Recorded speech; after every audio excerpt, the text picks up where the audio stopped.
Примерно 100 участников драки между мигрантами из Кыргызстана и Таджикистана, произошедшей ночью 12 июля у станции метро Кузьминки в Москве, были приговорены к депортации с запретом въезда в Россию на 40 лет. Об этом сообщил телеканал РЕН-ТВ. По данным издания, московским полицейским удалось установить большинство участников последней серии массовых драк между мигрантами в столице России. Всех их теперь ждет эта и участь — депортация и запрет въезда сроком до 40 лет. Получив такие строгие приговоры, ожидающие теперь депортацию участники массовых драк выражают раскаяние и призывают других мигрантов из стран Центральной Азии не повторить их ошибку. Молодежь поддалась на провокацию. Я лично прошу прощения у местных жителей.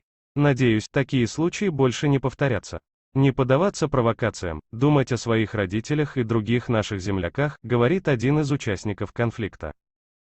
От осознания последствий депортации на родину и запрет въезда в Россию на 40 лет у некоторых слезы. Моя убедительная просьба: кто приходит в Россию, не обязательно киргизы, таджики, узбеки, вся Средняя Азия, кто приехал заработать, будьте умнее, говорит еще один из арестованных участников массовых побоищ в Москве. За последние недели массовые драки между мигрантами произошли в ряде регионов России, в Москве и Московской области, Санкт-Петербурге, Амурской и Свердловской областях. Участившиеся конфликты и драки между мигрантами вызывают озабоченность российских властей. Накануне, 10 августа, суд города Мытищи Московской области принял решение о депортации 12 участников драки со стрельбой, произошедшей между уроженцами Таджикистана и Чечни в Мытищах 5 августа. МВД России недавно предупредило всех мигрантов о том, что впредь их за участие в массовых драках будут беспощадно выдворять из России с запретом на въезд.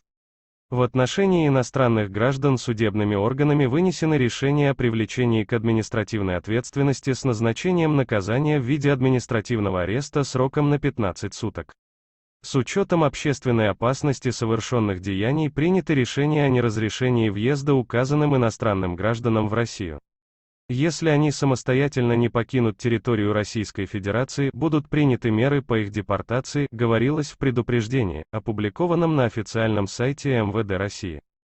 А 5 августа первый заместитель министра внутренних дел Александр Горовой на встрече с послами стран СНГ заявил, что среди мигрантов наблюдается увеличение противоправной активности, проявляющейся в грубом нарушении общественного порядка, массовых драках, что в нередких случаях сопровождается насильственными действиями, создающими угрозу жизни и безопасности граждан, с применением силы в отношении представителей власти, а также с воспрепятствованием нормальному функционированию объектов жизнеобеспечения, транспортной и социальной инфраструктуры.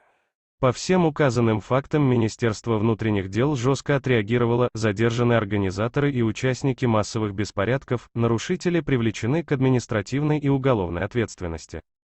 В отношении иностранных граждан, принимавших в них участие, сокращены сроки пребывания, приняты решения о закрытии для этих граждан границы Российской Федерации.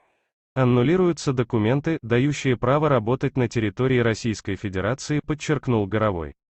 По данным МВД, на данный момент более 700 тысяч мигрантов из стран СНГ незаконно находятся в России. Александр Горовой в апреле этого года требовал у этих стран увезти своих граждан на родину.